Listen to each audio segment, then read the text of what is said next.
Whenever you're bored, there's a lot of things you can do. You can watch anime, movies, TV shows, play video games, chat with your two friends online, if they're even online and not asleep because they're on the other side of the world. A lot of things you can really do. However, there's been a very interesting game that's recently released over on the Switch, only on a Japan Switch account, so you would have to have a Japan region account, called the Watermelon game, also known as Suika or Suika. I'm not really for sure how to actually say the game's name, but it is an interesting game, right? It's the Watermelon game, and when I bought this game, right, you had to actually spend some money on it. It was like $3. It did not even have the translation you're seeing down below of Watermelon game, but it's become such a cultural or like fun little phenomenon over on YouTube and everywhere else outside of Japan that they literally went ahead and made an icon on the main screen of Nintendo that had it translated in English because of how crazy, popular this game has gotten. I mean, if we go to the Nintendo eShop, we have 3 accounts here. We go to my Japan Ricky account that I actually have.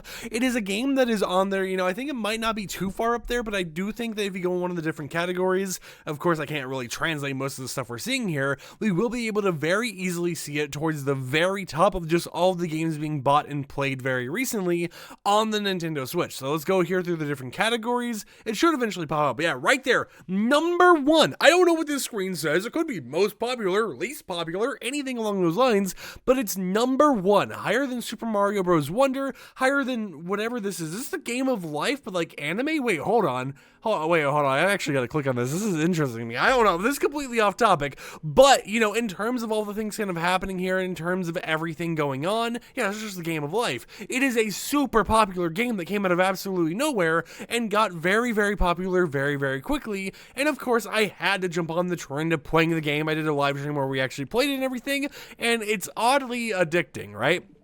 I've played it quite a bit. Now, of course, you can't really translate anything here. You have some buttons like this, which gives you a tutorial on how to play the game. You merge 2 of the same exact icons, and then boom, combine together, and all of a sudden, magically you get another shape and everything, right? But it's a very simplistic concept that can be recreated on computers and everywhere else.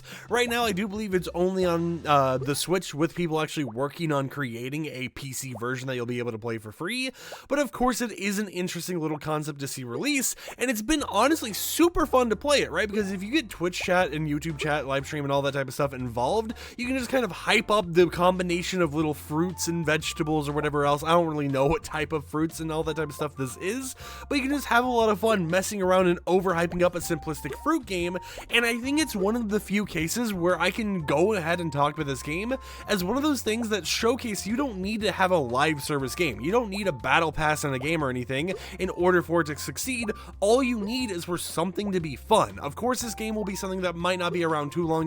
People might not be making videos on it forever, 24/7, non-stop for years to come, like something like Fortnite, but at the same time, it is a game that will withstand the test of time for a little bit and prove that, hey, even though a game could be seen as a quote-unquote dead game in the future, it doesn't mean that it's a bad game, right? I mean, there's a lot of games that are active games that are still getting updates constantly to this day that are bad games, whereas you look at something like this and it's like you can always just kind of hop on, play it for a little bit, like if you need something quick to do while you're waiting to go to school or something, or you're waiting for a bus, waiting for a train, whatever it is you're waiting for, you just hop on your Switch, play it for a quick match or whatever else, and have some fun. Now, of course, I'm not for sure if this will ever be available on the normal eShop for people in like the United States or anything, but at least for people who want to go ahead and buy like, a little gift card, Japan gift card from like G2A or whatever else, and purchase it, it's not even $5, right? You spend $5, you'll get this game and have like $2 left over just to spend on whatever else you can find on the Japanese and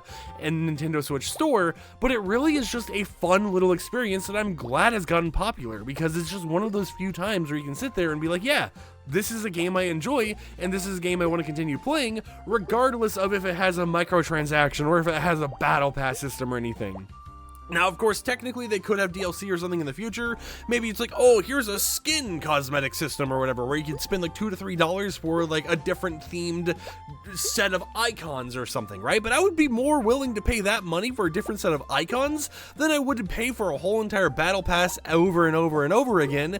And this is just a simplistic concept that works so well, and I'm so like just happy to see a game like this, right? It is one of those things where during an era of live service taking over every single bit of gaming, and everywhere you look it's just live service this, live service that, it's nice to still have some games out there, even though I might be bad at this game right here, as you can tell by the actual footage, where you can just kind of sit down and enjoy it, right? I know I've been playing a lot of roguelikes recently, like Risk of Rain 2, and a lot of games that are just like available offline.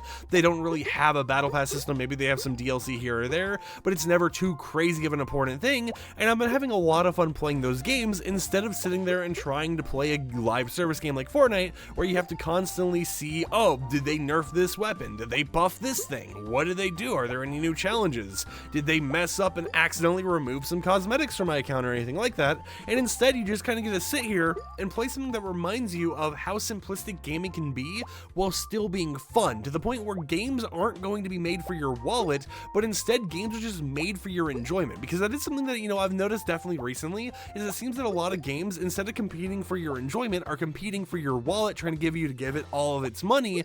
And in some cases, especially with me, it does work. They do get my wallet money, but at the same time, I'm still going to be upset about it. I'm definitely going to prefer games that don't take my wallet money, and games like this, where even if it's, from a different region or whatever, it's not fully translated, I still have fun, right? And that's one thing that I've kind of noticed from myself recently, is sometimes I'll go ahead and play China exclusive games, because there's a lot of games in China that you can only play if you have like a Wii game account at QQID, all that type of stuff, and I managed to actually get a hold of one of those type of systems set up and everything, so I can play those games, and it's fun because sure, those games may have microtransactions and everything else, but I can't spend money. Literally, I'm unable to spend money on a China game. There's just no option for me to buy a gift card or anything, because I need a Chinese phone number, and they're super strict on actually getting one of those.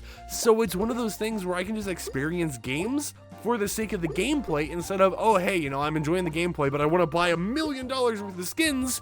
And it really just helps, dull down some of those experiences and remind me of how simplistic gaming can be, where it's not all about gaming my wallet, but instead just having fun playing games. And I know that's just like a completely random, out of the blue ramble just to kind of have regarding me playing a game where you combine different fruits, or whatever you want to call them, different edible objects.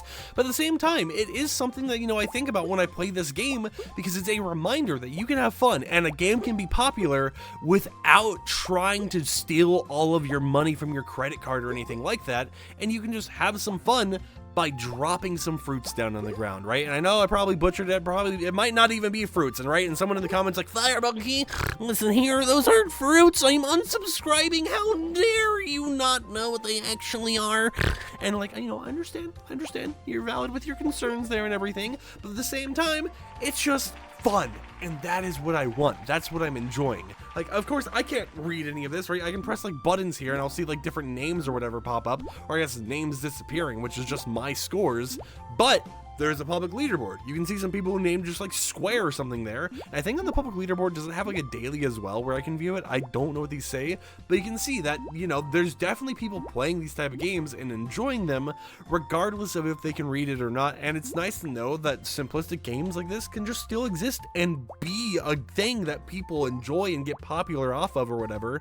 So I just thought I'd make a little bit of a ramble, talking about it, because it is something I'm a little bit passionate about. Of course I'm passionate about the whole entire gaming sphere and everything, but just knowing that these type of experiences can exist where you don't have to fish out your wallet or anything, and you can still have a lot of fun. You can go ahead and, talk about it with friends because they're interested in the game as well, and just seeing that has a cute aesthetic, right? It's just it's a breath of fresh air, right? In my opinion, and I am definitely going to continue playing this. I've already played it on stream a few times. I might do some more streams playing it. Definitely subscribe to this channel or the twitch.tv/FireMonkey to stay up to date with any streams I do, because this is definitely one of those chill little games where I feel like I just kind of play it while rambling on about a topic and having some fun. I just wish that, sometimes it was available on PC natively, from the actual developers themselves, instead of some weird third-party version, because, as much as I like the Switch, I do love my PC as well, right? And sometimes I want to take my Switch on the go. I don't want to have it hooked up to my PC's Elgato or whatever else 24/7. But until next time, hope you champs and champions enjoyed today's little bit of a rambly video. If you did, consider subscribing, support the content I create,